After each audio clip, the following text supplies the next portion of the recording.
नमस्कार साथियों, स्वागत है आपका आज की कक्षा में। ईवीएस महत्वपूर्ण प्रश्न 2023। ठीक है, आज हम लोग ईवीएस की, आप इस चैनल को सब्सक्राइब कर लीजिए। इसमें आपको आपके सिलेबस से संबंधित सारे वीडियोज मिल जाएंगे। ईवीएस के महत्वपूर्ण प्रश्नों को देखेंगे जो कि 2023 यानी कि इसमें पूछे जाएंगे। इसमें 100 प्रश्न है, इसी में से आपको 40 मार्क्स देखने को मिलेंगे। ठीक है, जो भी 40 प्रश्न रहेंगे इसी में से रहेंगे। और एक ज़रूरी बात, ईवीएस का जो भी एग्ज़ाम होता है ये ऑब्जेक्टिव होता है आपका सेमेस्टर में। ठीक है, सेमेस्टर में ये ऑब्जेक्टिव टाइप के पूछे जाएंगे। चलिए, अब समय ज़्यादा नहीं है इसलिए शुरू करते हैं।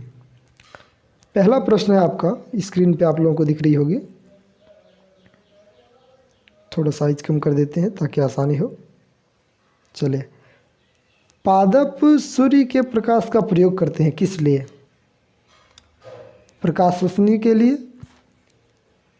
इसे आप लोग देख लीजिएगा, इसका सही जवाब हो जाएगा नंबर सी। ठीक है, और अगला प्रश्न जो है, जंतु जो दूसरे जंतुओं का भक्षण करते हैं उसे हम लोग क्या कहते हैं? भक्षण का अर्थ है जो मार के खा जाते हैं। एक जीव जो दूसरे जीव को मार के खा जाते हैं उसे हम लोग क्या कहते हैं? मांसाहारी जीव। ठीक है, और अगला है आपका, पर्यावरण जैविक घटक है। पर्यावरण जैविक घटक है तो इसमें से शैवाल भी है, पेड़ भी है और बैक्टीरिया भी है। ये सभी आपका किस में आ जाएगा? पर्यावरण के जैविक घटक में। ठीक है, चलिए अगले प्रश्न को देखते हैं। प्रश्न संख्या 4। और एक ज़रूरी बात कि इन्हीं 100 प्रश्नों में से आपके 40 प्रश्न रहेंगे। ठीक है, ये फिक्स है, इससे एक भी प्रश्न बाहर नहीं जाएगा। पर्यावरण में तत्वों के चक्रीकरण को कहते हैं, तो इसका सही जवाब हो जाएगा जैव भूवर्गीय रासायनिक चक्र। और अगला है, आहार श्रृंखला में मनुष्य है क्या है? तो आहार श्रृंखला में मनुष्य उपभोक्ता है। ठीक है, आहार श्रृंखला में मनुष्य उपभोक्ता है। क्लास के बाद आप लोगों को क्लास का PDF टेलीग्राम ग्रुप में मिल जाएगा। टेलीग्राम ग्रुप को आप सभी सब्सक्राइब कर लीजिए, वहाँ पे जुड़ जाइए। ठीक है, और फिर प्रश्न संख्या 6 ये कहता है, प्रदूषण को निम्न रूप में परिभाषित किया जा सकता है किस में? तो इसका सही जवाब हो जाएगा अवांछित अथवा विषैले पदार्थों की उत्पत्ति से। ठीक है, और फिर अगला प्रश्न है प्रश्न संख्या 7, ओजोन डे किस दिन मनाते हैं? तो इसका सही समय हो जाएगा 16 दिसंबर को। ठीक है, भोपाल त्रासदी किस गैस के कारण हुआ था? मिथेल और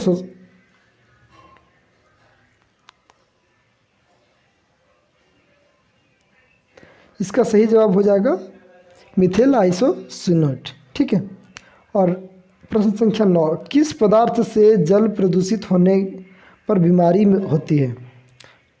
पर मिनी माता बीमारी होती है, ये प्रश्न है ना। तो इसका सही जवाब हो जाएगा नंबर सा यानी कि नंबर सी। ठीक है, अगला प्रश्न है, जल का क्लोरीकरण किया जाता है, क्यों किया जाता है जल का क्लोरीकरण? तो पैथोजन एवं कवक को मारने के लिए। ठीक है, सही जवाब हो जाएगा नंबर सी। इसका PDF आप लोगों को टेलीग्राम ग्रुप में मिल जाएगा। अगला प्रश्न है कि BOD का अर्थ है क्या है? Biological organic death. ठीक है, आप सभी को किसी भी प्रकार की कोई जानकारी चाहिए तो उसके लिए आप स्टडी विथ ऋषि चैनल को सब्सक्राइब कर लीजिए और इस नंबर से संपर्क कर सकते हैं। अगला है, किस प्रदूषण के कारण तेजाबी वर्षा होती है? तो इसका है सही जवाब सल्फर डाइऑक्साइड। ठीक है, प्रश्न संख्या 13, मृदा प्रदूषण का मुख्य कारण है क्या? तो खनन है मृदा प्रदूषण का मुख्य कारण। ध्वनि प्रदूषण होता है किस चीज़ में? इसे हम लोग किस चीज़ में मापते हैं? डेसिबल में मापते हैं ध्वनि प्रदूषण को। ठीक है, अगला प्रदूषण है, ध्वनि प्रदूषण कैसे होता है? तो हृदय गति में वृद्धि, इससे जो समस्या होती है ध्वनि प्रदूषण से हम लोगों को, ये दिल की धड़कन तेज हो जाती है। ठीक है, अगला है, ऊर्जा का पुनःचक्रण स्रोत है क्या? तो सौर ऊर्जा। यहाँ पे थोड़ा बोल्ड में लिख दिया गया है ताकि आप लोग जब PDF पढ़ें तो उसमें आप लोगों को आसानी हो। आप व्हाट्सअप ग्रुप में भी ज्वाइन कर सकते हैं और टेलीग्राम ग्रुप में भी। व्हाट्सअप ग्रुप में ज्वाइन करने के लिए आप इस नंबर से संपर्क कर सकते हैं, फ्री है, इसके लिए आपको कोई चार्ज नहीं देना पड़ेगा। पीडीएफ के दो ही उपाय हैं, या तो आप व्हाट्सअप ग्रुप में जुड़िए या फिर टेलीग्राम ग्रुप में जुड़िए, ठीक है। किस स्तर का ध्वनि खतरनाक ध्वनि प्रदूषण कहलाता है? तो 120 डेसिबल से अधिक। अगला है सबसे अधिक स्वच्छ जल किस में पाया जाता है? तो फ्लोर हिम एवं ग्लेशियर में। यहाँ पे फ्लोर होगा, थोड़ा सा मिस्टेक है, फ्लोर हिम एवं ग्लेशियर में, ठीक है। फिर है मृदा संरक्षण का मुख्य कारण क्या है? तो सही जवाब हो जाएगा नंबर वाह, निर्नवीकरण। फिर अगला है विश्व का सबसे बड़ा कोयला उत्पादक देश है कौन? तो चीन, अमेरिका एवं रूस, ठीक है। फिर है गहरे समुद्र में अत्यधिक मात्रा में क्या पाया जाता है? तो कोबाल्ट। कोबाल्ट जो है गहरे समुद्र में अत्यधिक मात्रा में पाया जाता है। अगला है ऊर्जा का सबसे सस्ता स्रोत है, तो इसका है सौर ऊर्जा, ठीक है, सबसे आसानी से ही हम लोगों को मिल जाती है। भविष्य का गैर परंपरागत ऊर्जा का स्रोत है नाभिकीय ऊर्जा, ठीक है। अगला है सब्जी, फल एवं ऑर्नामेंटल पौधों को लगाने को कहते हैं, क्या कहते हैं? तो हॉर्टिकल्चर। फिर है कि कौन सा फसल गिफ्ट ऑफ एशिया कहलाता है? तो चावल इसका सही जवाब हो जाएगा। अगला है प्रति व्यक्ति दैनिक ऊर्जा का खपत सबसे अधिक किस देश में है? अमेरिका में। भारत में कौन सा खनिज बहुत कम मात्रा में पाया जाता है? कोयला, लोहा या फिर सोना? तो इसका सही जवाब हो जाएगा सोना। हम आप लोगों का ज़्यादा समय नहीं लेना चाहते हैं ताकि वीडियो ज़्यादा लंबा ना हो, तो इसलिए सारे ऑप्शन को नहीं पढ़ते हैं, ठीक है, डायरेक्ट जो सही जवाब होता है उसी को बताते हैं। चिपको आंदोलन से जुड़े व्यक्ति का नाम क्या है? श्री सुंदर लाल बहुगुणा। अगला है गरीबों की लकड़ी हम किसे कहते हैं? तो बांस को। बांस जो है आपका गरीबों की लकड़ी है, जो कि इस प्रकार के होते हैं, ठीक है, जो भी हो देख लीजिएगा। और फिर स्वच्छ जल के भूगर्भीय स्रोत है, इनमें से कोई नहीं इसका जवाब हो जाएगा, ना ए बी सी कोई भी नहीं है, ठीक है। अगला है संरक्षण का अर्थ है, तो सही जवाब हो जाएगा उपरोक्त सभी, यानी कि संरक्षण में बचाव कैसे किया जा सकता है? प्राकृतिक संसाधनों का सही उपयोग, प्राकृतिक संसाधनों का बचाव, प्राकृतिक संसाधनों को मैनेजमेंट, ठीक है। फिर है स्थानीय जैव विविधता को कहते हैं, तो इसे क्या कहते हैं? अल्फा विविधता। ये क्लास हम परीक्षा से एक दिन पहले ले रहे हैं, यानी कि कल जो है परीक्षाएं हैं 2023 वालों का, और इसे हम आज बना रहे हैं। रेड लिस्ट में निम्न में से किसके संबंध में सूचना होती है? सही जवाब हो जाएगा नंबर सी, ठीक है, आप सभी पढ़ लीजिएगा। विलोपन के खतरे का सामना कर रहे जीव जंतुओं के संबंध में।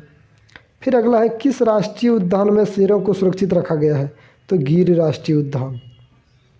क्या हो जाएगा इसका सही जवाब? गिर राष्ट्रीय उद्यान। गिर राष्ट्रीय उद्यान में शेरों को सुरक्षित रखा गया है। कान्हा राष्ट्रीय उद्यान किस लिए मशहूर है? सही जवाब हो जाएगा बाघ, ठीक है। अगला है मानव जनसंख्या के आधार पर भारत का स्थान है पहला। अगला प्रश्न है गैसीय प्रदूषक प्रभावित करते हैं, आ एवं ब दोनों हो जाएगा इसका सही जवाब, फेफड़ों को और आँखों को भी। अगला है सिलिकोसिस का कारण है, क्या है सिलिकोसिस का कारण? तो इसका सही जवाब हो जाएगा सिलिका। फिर एड्स किस कारण होता है? एड्स जो होता है इसका कारण क्या है? तो HIV के कारण एड्स होता है। प्रश्न संख्या 40, यानी कि हम लोग इससे पहले 39 प्रश्न देख चुके हैं।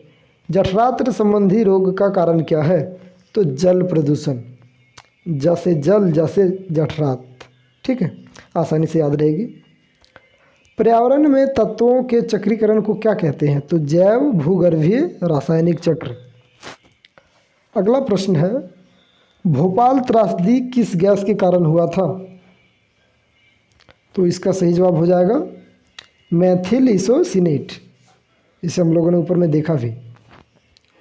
फिर अगला प्रश्न है आपका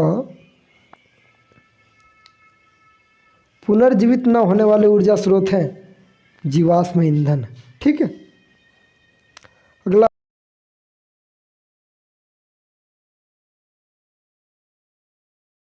है निम्न गैसों में से कौन ताजमहल को चुपचाप खा रहा है? तो सल्फर डाइऑक्साइड जो है ताजमहल को क्षति पहुंचा रहा है। फिर है धुआं समान कुहासा को कहते हैं। धुआं समान कुहासा को क्या कहते हैं हम लोग? धुआं समान कुहासे को कहते हैं स्मोग। ठीक है। फिर है ग्रीन हाउस गैसों के उत्सर्जन के लिए मुख्य रूप से जिम्मेवार है कौन? तो अ एवं ब दोनों, यानी कि गरीब देश और अमीर देश। अगला है ओजोन परत के क्षरण तथा ओजोन छिद्र के कारण निम्न में से कौन सी बीमारी में वृद्धि होती है? तो त्वचीय कैंसर, त्वचा से संबंधित कैंसर होता है इससे ज़्यादा। फिर है स्वचालित वाहनों के उत्सर्जन में कौन सा प्रदूषक अनुपस्थित रहता है? तो फ्लाई ऐश। ठीक है। फिर अगला है महत्वपूर्ण प्रश्नों की ग्रीन हाउस प्रभाव संबंधित है किस चीज़ से? तो ग्लोबल वार्मिंग से। ठीक है। पीने के जल में निम्नलिखित में से किसकी अधिकता से फ्लोरोसिस बीमारी होती है? तो फ्लोराइड के कारण फ्लोरोसिस बीमारी होती है अधिक। नदी के जल का बीओडी अधिक है, इसका अर्थ है जल स्वच्छ है। ठीक है। सीवेज प्रदूषित जल पीने के कारण होते हैं, इसका क्या कारण होता है? तो इसका सही जवाब हो जाएगा उपरोक्त सभी, यानी कि डायरिया और टाइफाइड, पेचिस। सीवेज प्रदूषित जल पीने के कारण होता है ये सारी बीमारियां। ठीक है। फिर है ध्वनि की तीव्रता को निम्नलिखित में से किस में मापा जाता है? तो डेसिबल में। जिस प्रकार हम लोग तेल को यदि तेल दे दिया जाए तो इसे हम लोग किस चीज़ में मापते हैं? लीटर में। ठीक है।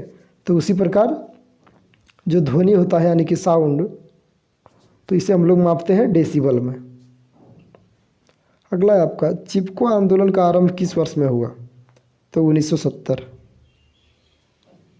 ये आप लोगों को कहीं कहीं अलग अलग, कहीं 72 भी देखा जाता है। ठीक है। तो सही जवाब होगा कौन? 1970। फिर अगला है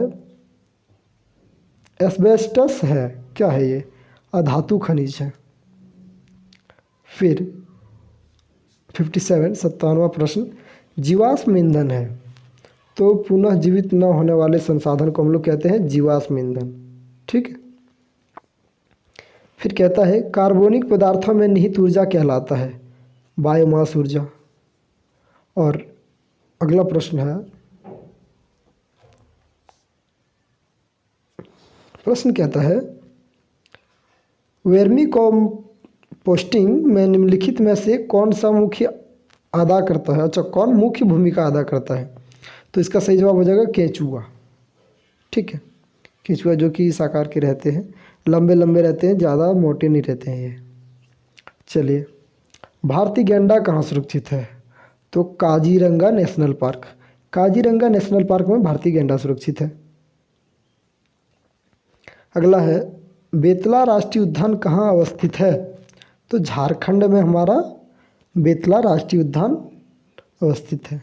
फिर अगला प्रश्न है झारखंड के किस जिला में पक्षी अभयारण्य अवस्थित है? ठीक है, साहिबगंज में, याद रखिएगा। अगला है नाटलिटी सीधे निर्भर है किस चीज़ पे? जनसंख्या का जनोदर पर। ठीक है। फिर कहता है एड्स का संचार होता है ब एवं स दोनों से, यानी कि असुरक्षित यौन संबंध से और रक्त ट्रांसफ्यूजन से। यानी कि यदि एक व्यक्ति किसी को रक्त अपना दे दूसरे को तो उससे एड्स बीमारी होने की संभावना बढ़ जाती है। ठीक है। एड्स। फिर है विश्व जैव विविधता दिवस किस दिन मनाया जाता है? तो 23 मई को विश्व जैव विविधता दिवस मनाया जाता है। फिर कहता है जैविक संसाधन में सम्मिलित नहीं है, तो खनिज जो है जैविक संसाधन में सम्मिलित नहीं है। पर्यावरण जीव के परिस्थिति कारकों का योग है, यह किसने कहा? तो फिटिंग ने कहा था ये बात। ठीक है। उत्खनन का पर्यावरण पर क्या प्रभाव पड़ता है? वन संपदा नष्ट हो जाती है इससे। उत्खनन से वन संपदा नष्ट हो जाती है। निम्नलिखित में से कौन सा अक्षय संसाधन है जिसका क्षय ना हो? तो जल, वायु, सौर ऊर्जा या खनिज। तो सही जवाब हो जाएगा खनिज। ठीक है। अगला प्रश्न है, औद्योगिकीकरण का पर्यावरण पर क्या प्रभाव पड़ता है? तो उपयुक्त सभी। इन सभी वायु प्रदूषण में वृद्धि होती है, ध्वनि प्रदूषण में वृद्धि होती है और जल प्रदूषण में भी वृद्धि होती है औद्योगिकीकरण होने के कारण। ठीक है। फिर कहता है, पानी का सर्वाधिक उपयोग होता है किस चीज़ में? तो खेती में। सबसे ज़्यादा पानी का जो उपयोग होता है वह खेती में होता है। पानी की सबसे ज़्यादा उपयोग खेती में होता है। फिर है, निम्नलिखित में से कौन सा आधात्विक खनिज है? तो जिप्सम। ठीक है। फिर कहते हैं, वनों के विकास को प्रभावित करने वाला प्रमुख तत्व कौन सा है? इनमें से सभी। तापमान, जलापूर्ति और मिट्टी। वनों के विकास के लिए ये सभी की आवश्यकता होती है। कांटेदार वृक्ष व कंटीली झाड़ियाँ किस प्रकार की वनस्पति है? तो मरुद्भिद। ठीक है। और अगला है 75 यानी कि 75वां प्रश्न। वीडियो ज़्यादा लंबा नहीं होगा क्योंकि बहुत शॉर्ट में हम इसको देख रहे हैं प्रश्नों को। पर्यावरण के संबंध में कौन सा तथ्य गलत है? तो हरे पौधे अपने मृत अवयवों को अपघटित कर सकते हैं, ये बात गलत है। ठीक है। और इसका PDF आप लोगों को मिल जाएगा, निश्चित रहिए। पूरा वीडियो देखिए, अंत में आप लोगों को पासवर्ड बताया जाएगा PDF का और PDF भी मिल जाएगा। इसलिए हम अभी सारे ऑप्शनों को नहीं पढ़ रहे हैं। ठीक है, ताकि वीडियो ज़्यादा लंबा ना हो। पर्यावरण के अपघटकों में आप किसे सम्मिलित करेंगे? जल, वायु, मृदा। इनमें से सभी। पर्यावरण के अपघटक ये सभी होते हैं। पर्यावरण को सर्वाधिक बिगाड़ता है क्या? तो उद्योग धंधे। ये पर्यावरण को सबसे ज़्यादा इसी से हानि होती है। ठीक है। पर्यावरण एवं स्वास्थ्य की व्याख्या करने हेतु भूगोल की किस शाखा को विकसित किया गया है? तो चिकित्सा भूगोल। ठीक है, चिकित्सा भूगोल। अगला प्रश्न है, जनसंख्या वृद्धि को प्रभावित करने वाले कारकों में से कौन सा कारक प्राकृतिक कारक है? प्रजाति की प्रजनन क्षमता। और अगला प्रश्न है, आप सभी चैनल को सब्सक्राइब कर लीजिए ताकि जितने भी नोटिफिकेशन हो आप तक पहुँचे। जनसंख्या विस्फोट संबंध है किस चीज़ से? उच्च जन्म दर तथा निम्न मृत्यु दर से। यानी कि जन्म बहुत ज़्यादा लोग ले रहे हैं इस धरती पे। ठीक है, बहुत जन्म ले रहे हैं और जो है मर रहे हैं बहुत कम। मृत्यु की संख्या घटती जा रही है और जन्म दर की संख्या बहुत ज़्यादा बढ़ रही है।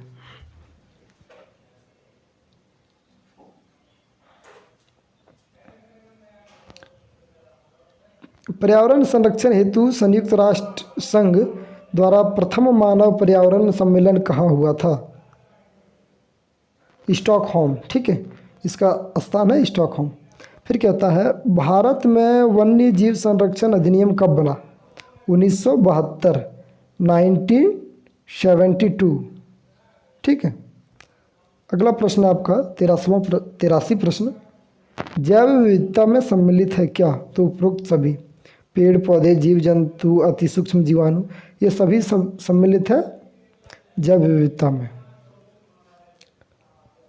अगला प्रश्न है, मानव तथा पर्यावरण के परिवर्तनशील संबंधों का विशद विवरण मिलता है मानव विज्ञान से। ठीक है। और अगला प्रश्न है आपका, कहता है कि विश्व में औद्योगिक विकास का प्रारंभ हुआ था 17वीं शताब्दी, 18वीं शताब्दी, 19वीं। तो सही जवाब हो जाएगा 19वीं शताब्दी। और अगला प्रश्न है, पारिस्थितिक विकास की सतत अवधारणा है? तो इनमें से सभी। क्या क्या? असंतुलित परिस्थिति का विकास, समन्वित परिस्थिति का विकास, सतत परिस्थिति का विकास। अगला प्रश्न है, पारिस्थितिकी तंत्र की गुणवत्ता आधारित होती है? तो सही जवाब हो जाएगा ये। ठीक है, जैविक एवं अजैविक घटना में संतुलन पर। फिर कहता है अगला प्रश्न कि निम्नलिखित में से कौन पर्यावरण का तत्व नहीं है? तो बस्तियाँ।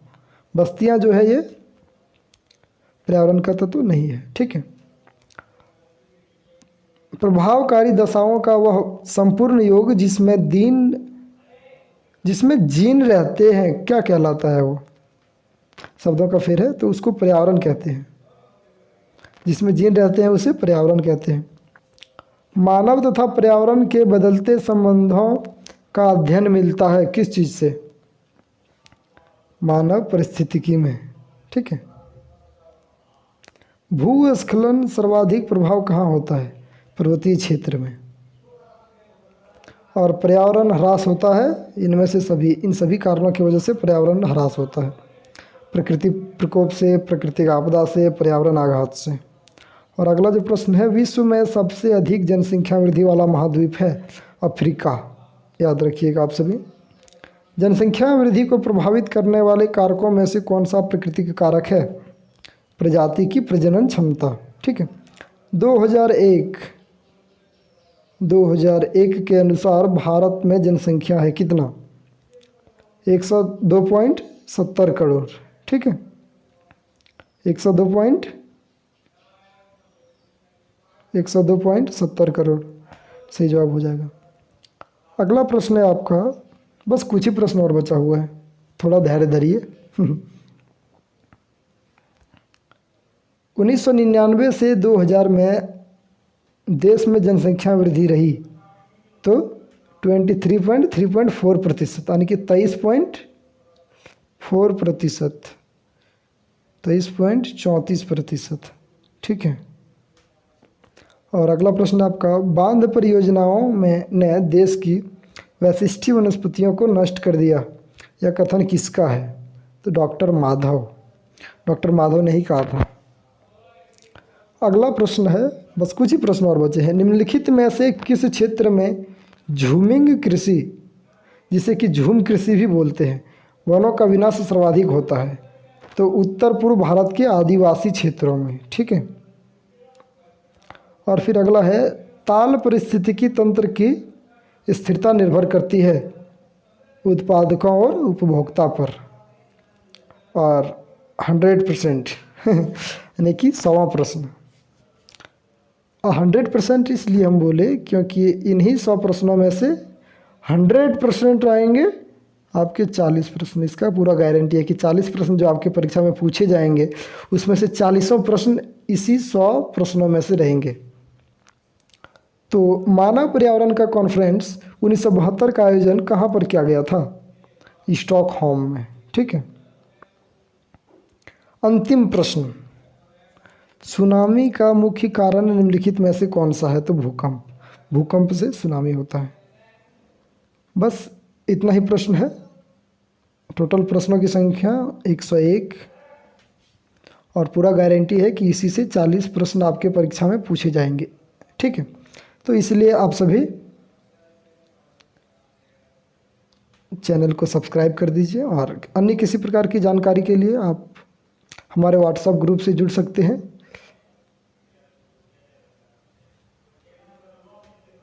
और टेलीग्राम ग्रुप से आप सभी ज़रूर जुड़िए। चैनल का नाम है STD विथ ऋषि। ठीक है, चैनल का नाम है STD with Rishi. Telegram group में जुड़िए आप सभी, और इस वीडियो को लाइक कर दीजिए। उसके लिए आप लोगों को पैसा नहीं लगता और फ्री में हो जाता है, सबसे आसानी चीज़ है। और ये सब्सक्राइब भी कर दीजिए। बहुत बहुत धन्यवाद अंतिम तक बने रहने के लिए। इसका PDF आप लोगों को मिल जाएगी बहुत आसानी से।